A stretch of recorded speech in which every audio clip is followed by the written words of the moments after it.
వైద్యం నిమిత్తం నేను ఎయిమ్స్ హాస్పిటల్ రావడం జరిగింది. మరి ఓపీ కాడ 10 రూపాయలు తీసుకోవడం జరిగింది.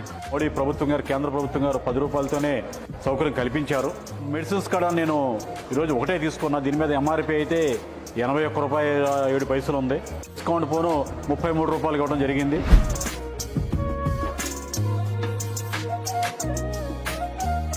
At this moment, AIIMS Mangalagiri is seeing more than 5,000 footfalls. For them, surroundings, for lodging, for food, for transport, everything. This is like a industry, and this is gradually growing on. This gives a lot of employment to surroundings.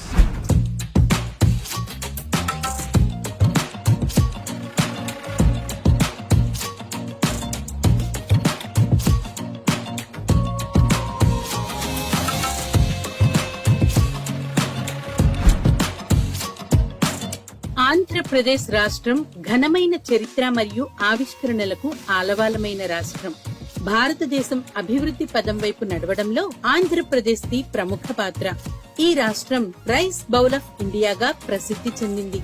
వ్యవసాయ సమృద్ధికి మూలస్తంభంగా నిలిచింది. Digital రంగంలో సరికొత్త ఆవిష్కరణలకు, పురోగతికి దారివేస్తోంది.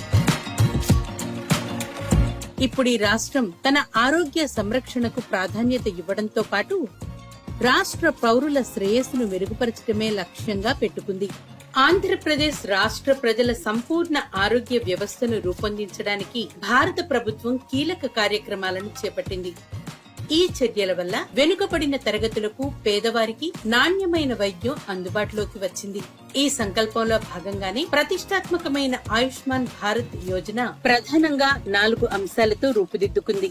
ఆరోగ్య సంరక్షణ కేంద్రాల ద్వారా ఉచిత ప్రాథమిక ఆరోగ్య సంరక్షణ చేయడం, PMJAY పథకం కింద ప్రతి కుటుంబానికి 5 లక్షల రూపాయల రిస్క్ కవర్ తో ద్వితీయ మరియు తృతీయ సంరక్షణ కోసం బీమా అందించడం, ఆయుష్మాన్ భారత్ డిజిటల్ మిషన్ లో భాగంగా రోగి ఆరోగ్యం కోసం స్వచ్ఛంద ఆరోగ్య ID రికార్డులు సృష్టించడం, ప్రజా ఆరోగ్యం కోసం Ayushman Bharat health infrastructure machine లో భాగంగా మౌలిక సదుపాయాలను కల్పించడం.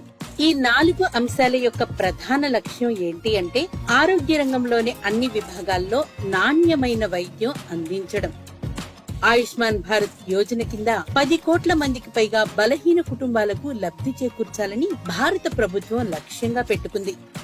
నిధుల కొరత, పేదరికం కారణంగా ఏ ఒక్కరూ వైద్య చికిత్సకు దూరం కాకూడదు అనేదే ఈ పథకం లక్ష్యం.